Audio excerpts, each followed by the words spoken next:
Hey guys, welcome back to the channel. Today, we will be reviewing a movie called Thursday.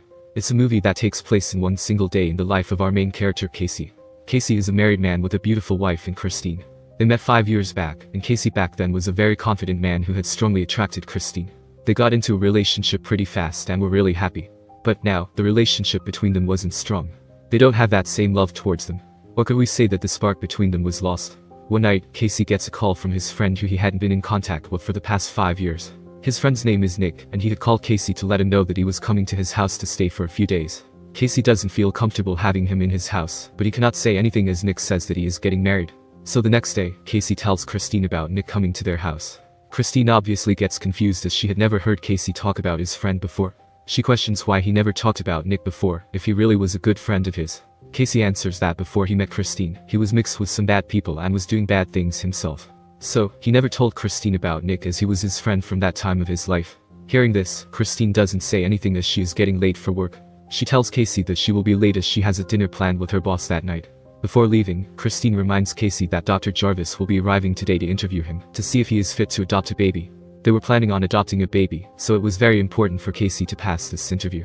Now, Casey is all by himself in the house. And a few hours later, his friend Nick arrives at his house. Meeting after such a long time, they both embrace each other and look really happy. Nick asks Casey what he has been doing.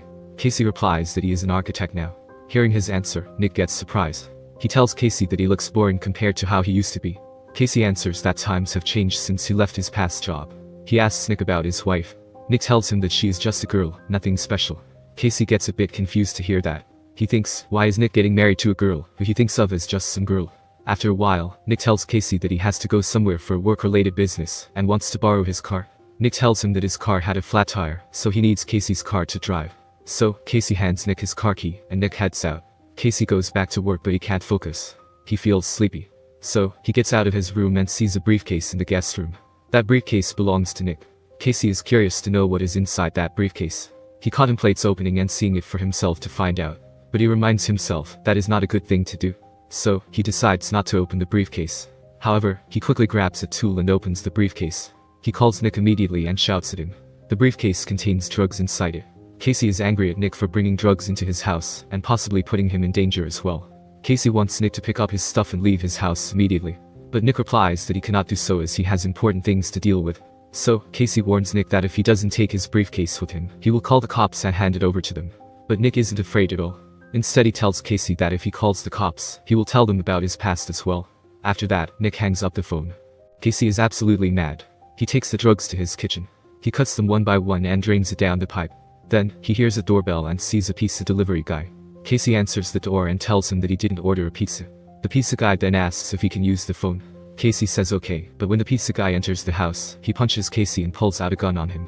He asks Casey where the briefcase is. Casey answers that he has already gotten rid of all the drugs.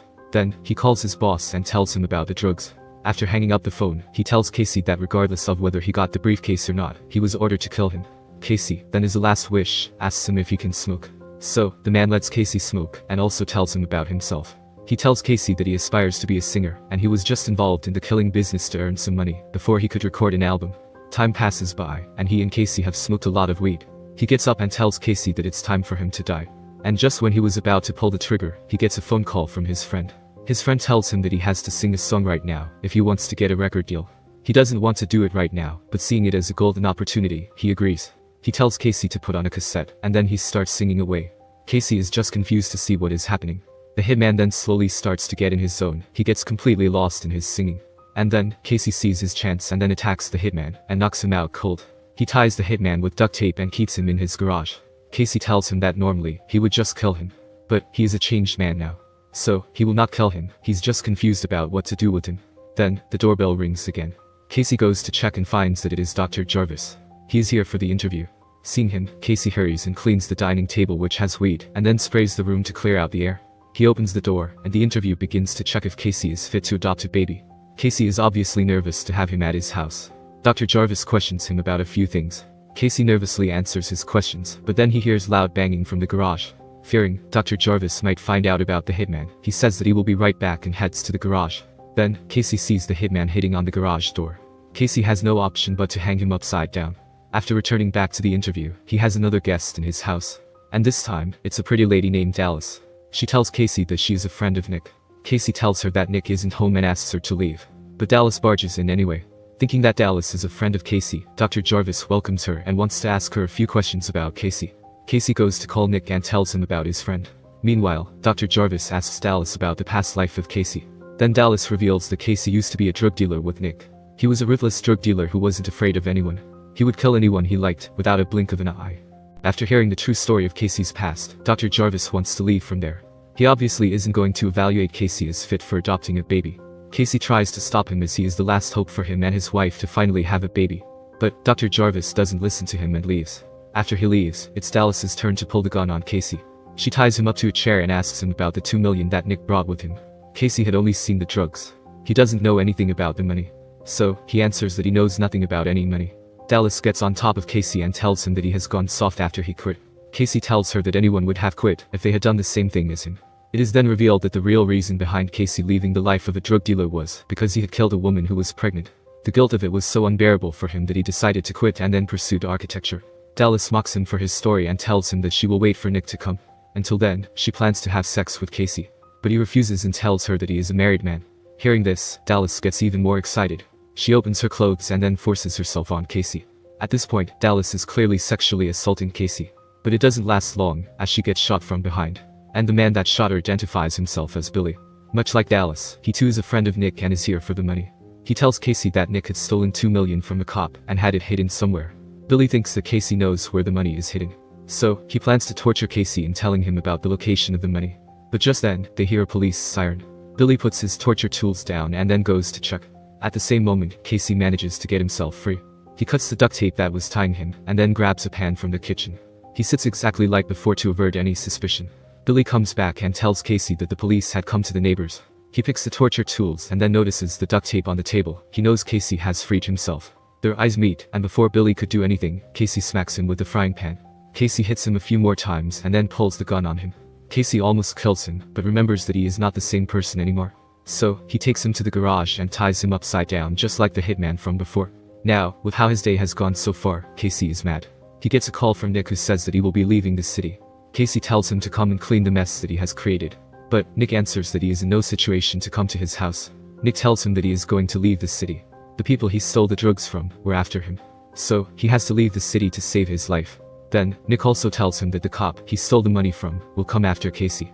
Then we see that Nick has been shot. Hearing his voice, Casey realizes it as well. Nick apologizes to Casey and tells him to go to France to save his life. Then, the two friends say their goodbye and hang up. Casey now cleans the blood from his house and changes into new clothes. The cop that Nick told him about also arrives at Casey's house. The cop, like all the others that Casey had met that day, asks him about the money. Casey tells him the same answer. He doesn't know where Nick has hid the money. The cop tells Casey that he believes him, but he also knows about everything that has gone on in his house that day. He tells Casey that if he manages to bring the money by 7 p.m., he will let everything go. Basically, he was blackmailing Casey about the dead body and 2 of the captives in his garage. The cop asks where the dead body is. Casey takes him to the garage and after seeing 2 people hanging upside down, the cop kills them both. He tells Casey that he has until 7 p.m. to bring him his money. Casey then gets rid of the dead body by cutting it and throwing it in the garbage bag. While returning back to his house, he sees that Nick's car is still there. He looks at the tire and thinks about the flat tire that Nick had told him about. Nick cuts the tire open, and there he finds the $2 million that everyone was after today. He smiles after looking at the money. And then, he also finds a gift box left by Nick. He opens it to find 2 watches. These were gifts from Nick to Casey and his wife for their wedding day. Nick and Casey were really good friends. Nick knew that Casey would find the money. After this, Casey takes the phone from the hitman, or the pizza guy. He calls the drug dealer from whom Nick had stolen the drugs from. Casey tells them that if they want their drugs, they have to meet him at his house at exactly 7 p.m. It's finally 7 p.m. The cops get to Casey's house but don't find him there. At the same time, the drug dealers arrive as well. With guns in their hands, they enter Casey's house, only to find the cops. You can guess what happened afterwards. Now, we see that Casey goes to meet his wife. Christine is surprised to see Casey there. She asks him why he was there. Casey answers that he is leaving for France, and he wants her to come with him. Christine understands that Casey has got himself in trouble. Christine doesn't know what to do. She has a career here, but she also loves Casey. Thinking that Christine will not come with him, Casey plans to leave by himself. But Christine stops Casey and tells him that she doesn't want to leave him. She agrees to come with Casey. Casey then shows her the $2 million. Christine asks him how he got this money. Casey tells her that once they reach France, he will tell her about everything. And after that, they both leave in their car. And the movie ends.